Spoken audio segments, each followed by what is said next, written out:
As Asus continues to release installments in the Zenfone 4 lineup, the company's taken a brief moment to release Verizon's very own exclusive Zenfone, the Zenfone V. Of course, the V stands for Verizon and not the numeral 5, as it's not an addition to the Zenfone 4 lineup, nor is it a jump to Zenfone 5. Instead, we have a sleek-looking phone constructed of aluminum and glass, packing 2016-level flagship components. These include a Snapdragon 820 with 4GB of RAM, a 1080p AMOLED display, and a 23-megapixel camera. Selling for $384, Asus seems to be taking a crack at the affordable flagship division, albeit a contender better suited for 2016, and thusly forfeiting that distinction in 2017. Still, many 2016 phones can hang just fine with this year's newest breed. So can the V hang too? Asus has chosen to join the growing number of glass and metal devices with the Zenfone V. Gorilla Glass on both sides sandwich an aluminum frame, which has some angular cuts in it. This adds a bit of character, but if anything detracts slightly from the in-hand feel, making it a tad sharper while not really gaining any grippiness. In back you have the trademark aluminum brushing of the Zen concentric circles, and a camera bump you could hang a hat on, which houses optical image stabilization within. The 5.2-inch AMOLED screen has a commendable 1080p resolution, which keeps details sharp and colors punchy. Enough tools exist to tweak the colors into more realistic hues, but it's hard not to opt for the vibrancy of the super color mode.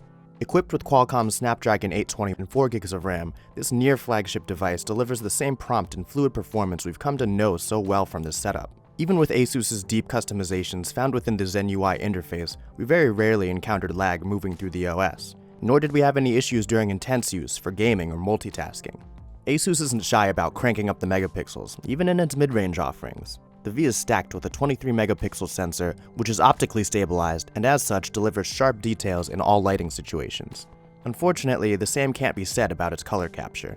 Overcast sceneries are hit with strong hues of blue, while other lighting situations often displayed a yellowish tinge. Enabling HDR, rather than letting auto HDR do the work, makes a noticeable difference, but results still aren't perfect. Asus's depth of field makes a return, this time creating bokeh by snapping 2 photos with its single sensor, and blending the focus between the two. The resulting photos are unfortunately quite disappointing. Better at focusing objects than people, this mode remains largely useless, as even the best blur applications are spotty and wildly inconsistent. Tapping to focus on the subject is a necessity, and doing so typically takes a few taps to properly focus, an issue we encountered in all shooting modes. Given the high level of detail found in still images, we were pretty let down by the video quality. Even in 4K, grain and artifacts are a factor, which only get worse in low light.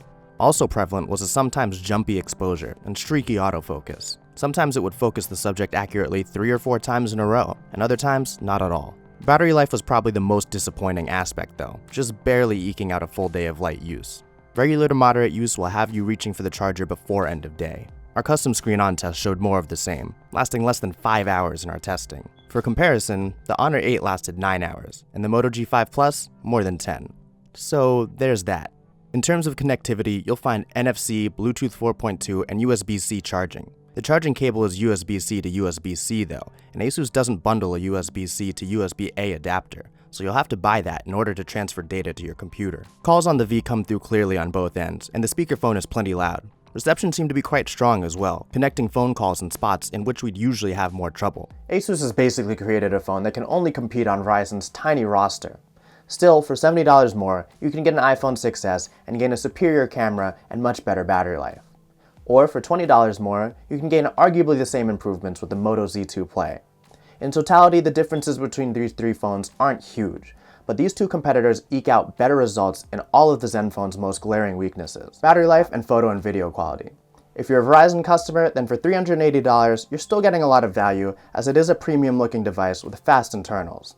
Just don't be surprised if your friends on other networks spend similar amounts of money and lord their superior OnePlus or Honor devices over you. I'm Corey Gaskin with PhoneArena. Thanks for watching, and be sure to subscribe for our latest reviews.